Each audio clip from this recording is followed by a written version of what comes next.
Good afternoon, I'm Malcolm Jordan and this is your midday news fix for Monday the 23rd of May.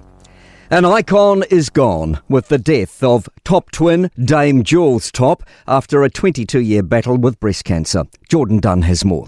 In a statement, Linda announced the passing of her beloved twin sister with deep sorrow and unimaginable grief. She says Jules is finally free to ride on Pegasus, her winged horse, and round up sheep again with their dad, Peter, and all her precious dogs. Brother Bruce Top says she shared with him all the joy and love and special times the brother needed, and he will hold her in his heart forever. With Linda, Dame Jules made up the Top Twins musical comedy duo. The pair delighted Kiwis for decades with their comedy folk songs, memorable characters and yodelling.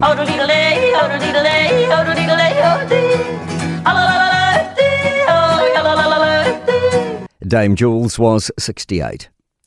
A foreign affairs expert is confident there won't be a return to fighting between Iran and the US.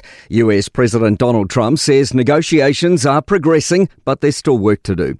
The future of Iran's nuclear program and the reopening of the Strait of Hormuz remain the reported sticking points.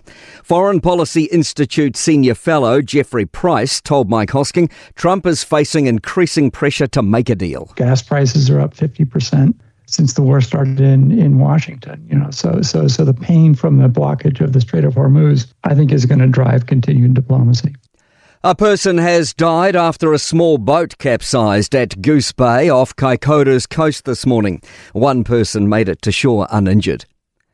The consequences of sideline violence as kids' league games are canned in Waikato. A string of violent incidents involving adult supporters at a Hopu Hopu Sports Park led to all of yesterday's junior rugby league games in the region being cancelled.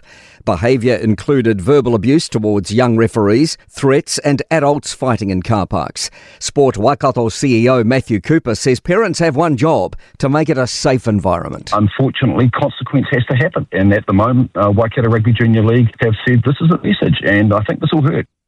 Stricter language rules are on the way for migrants applying to work in New Zealand. Minimum English language requirements under the accredited employer work visa will be extended to skill level 3 roles from next week.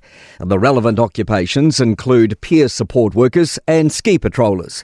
Immigration Minister Erica Stanford says it's important that people coming here can communicate in basic English. Not only to participate effectively at work, but to understand their rights, integrate into communities and succeed here in the long term.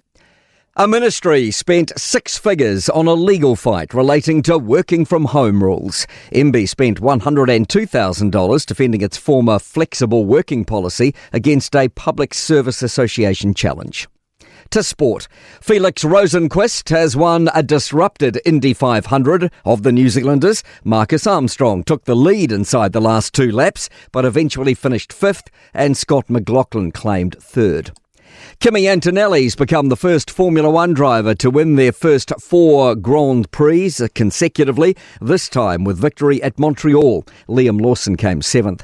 And the last day of the World Surf League's New Zealand Pro at Raglan was placed on hold after a photographer was bitten in the water by what's described as some form of wildlife. I'm Malcolm Jordan. That's your latest news fix. We'll be back with the next update at 5 p.m. from the Newstalk ZB newsroom.